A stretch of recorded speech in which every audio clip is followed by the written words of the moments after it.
All right, it's Thursday, and like we do every Thursday, we get together with Coach Mark Shields from the MDI football team. And, Coach, this week, you are the only one in Class C that has their own football coaches show.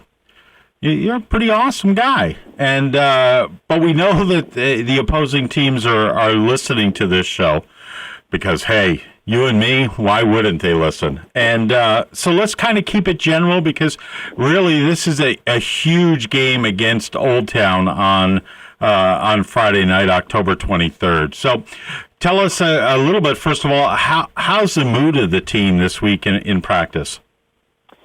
Yeah, the mood is really good. I mean, the kids are excited. They know that, how important this game is, and, they know they're going to be on the road, and it's going to be sort of us against the world sort of mentality this week. And, we hope that we can get some fans up there, but for the most part, it's going to be green and white, and most of them are going to say, most of the sweatshirts will probably say Coyote right on the front. So, yeah, the kids, they're feeling pretty good. We've had a good week of practice, and they're excited for the opportunity. Obviously, there's some distractions because it'll be senior night at Victory Field up in Old Town. How do you kind of deal with that? I mean, we haven't had to really play outside of the MDI. I think that was the only senior night. The Madison, they did this ceremony at the end of the game. Yeah, that's true. And yeah, you're right. Senior night can be tricky as far as your pregame because pregame's always tricky anyway because you don't want to win. Winning the pregame doesn't really mean much. Exactly. So sometimes teams they get really excited during pregame and they're really loud and next thing you know the game starts and none of that really matters as far as how loud you are and. What really matters in pregame is how efficient you are and how focused you are, and that's what's going to help you start off well in the football game. And it's tricky with senior night, especially when you're the team that has the seniors, because you do all your pregame stuff, and you do your pregame speech and all that, and then all of a sudden you come out on the field, and you're going to have to wait for the senior recognition to happen, and people kind of get quiet and the kids are all kind of standing around. So sometimes it's better for the opponent because, you don't necessarily have to focus on that part of the pregame, and, that's for the home team, and you're respectful, but, you still can be, focused on what you need to do for your pregame. I've had some teams still run some offense during some of that, but, we usually will stop and we're still talking to the kids the whole time, and let them get through their senior recognition, and then you have to kind of gear it up again, get ready for the kickoff. So it is tricky. It's plus a cool down period. I mean, I remember one year I think we were at Winslow or Waterville, and they must have had 10 to 12 seniors, and it was like, oh my word, this thing is going on forever.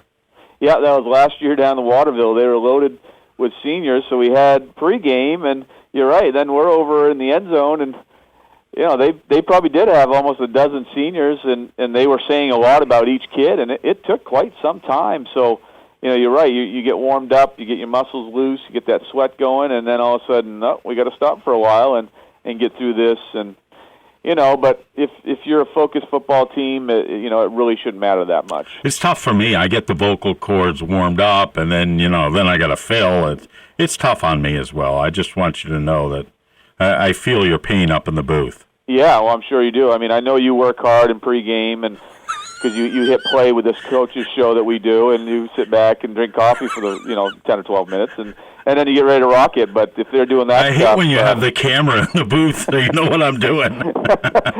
You might have to fill some airtime while they're doing it, It's tough. All right, so what have you been working on this week? Obviously, we know that that Old Town is a very high-powered offensive team. Yeah, definitely. And, I think defensively, obviously it's a huge week to try to stop this high-powered Old Town offense. And, I think it's almost like facing a Winslow. You just have to play sound defense. I mean, yeah, they have a lot of weapons, and if you focus just on one, there's going to be 5 other guys that can hurt you. So, for us, it was working real hard on, reading our keys and doing what we're coached. And, obviously they throw the ball, so, that's a focus. But the thing is, they have a strong running game, so it's not like they can just throw and not run or just run and not throw. I mean, you really have to be a complete defense to compete with this team and try to, contain them the best as you can. I mean, the reality is they're probably going to score some points, but can you contain them? Are they going to score 40 points on you? We're hoping not, but we'll find out Friday night. And then offensively, just, keep getting better at what we're doing. There's always things to clean up, and we talked on Monday, we had a turnover our first drive, and so that's something we worked on, ball security again. And sometimes late in the year you kind of get away from those early season drills and you kind of focus more on team, and then you start to realize when you look at tape, like, oh boy, what's really important here? Is it running through more offense, or is it going back to some of the fundamentals? So we went back to some of that stuff and working on our fakes and ball maintenance and working on our pass routes and really getting back to the basics and hoping it pays off Friday night. And then special teams once again, working real hard with that. That's the first thing we do every night for practice. And I mean, we designate 30 minutes of our beginning of our practice every night to special teams. So we feel it's really important, and we've been working hard on that. So had a good week of practice, and the kids are excited. Against a caliber of the Old Town team, I mean, it could come down to a turnover, it could come down to a special team moment, or a penalty. I mean, these are the kind of games that you've really got to keep your head into the game and be concentrating on working on your particular assignment. Absolutely. That's a great point, Chris.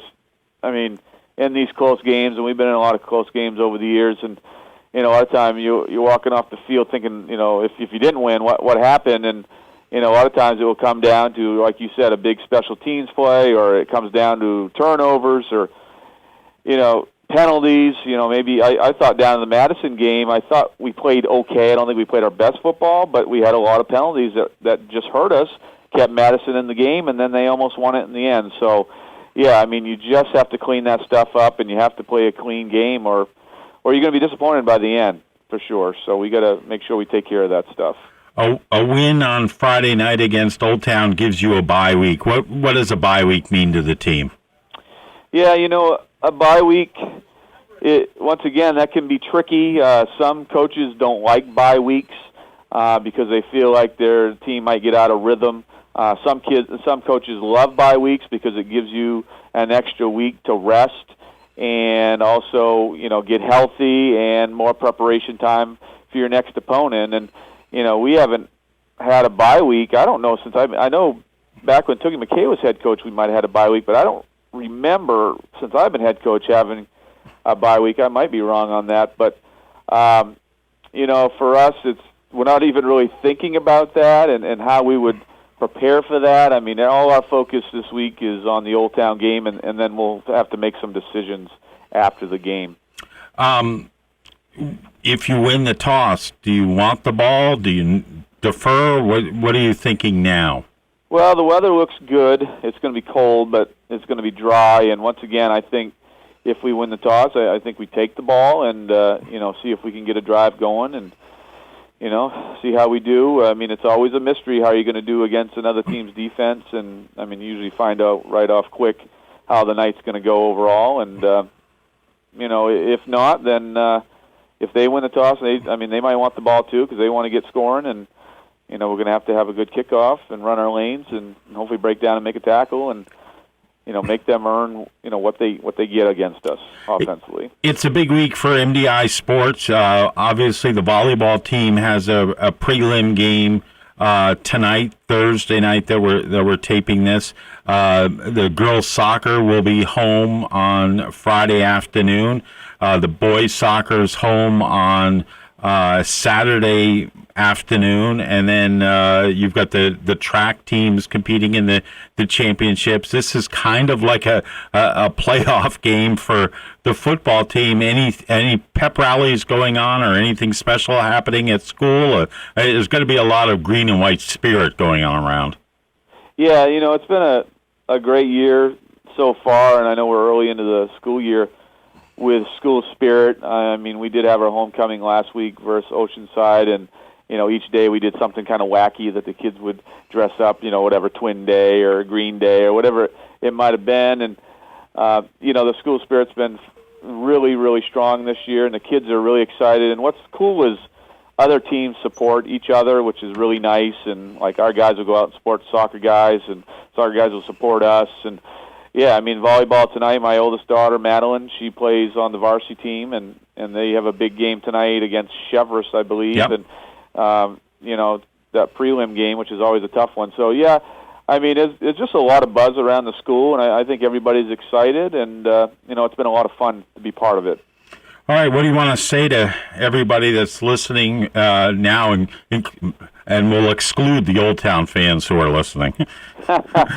Yeah, I'd just like to thank the MDI fans for their continued support, and, we had a great crowd out here for homecoming versus Oceanside, and, we're hoping that people can make the ride up to Old Town. Like you said, Monday, it's not that far of a ride. I know it's going to be a cold Friday night, but I don't think we'll get wet at least, and dress warmly, and hopefully we can see up there against the Coyotes of Old Town. All right, Coach. Good luck, and we will chat on Monday and figure out how everything went and look at everything through rose-colored glasses on Monday morning. Sounds good, Chris. Thank you.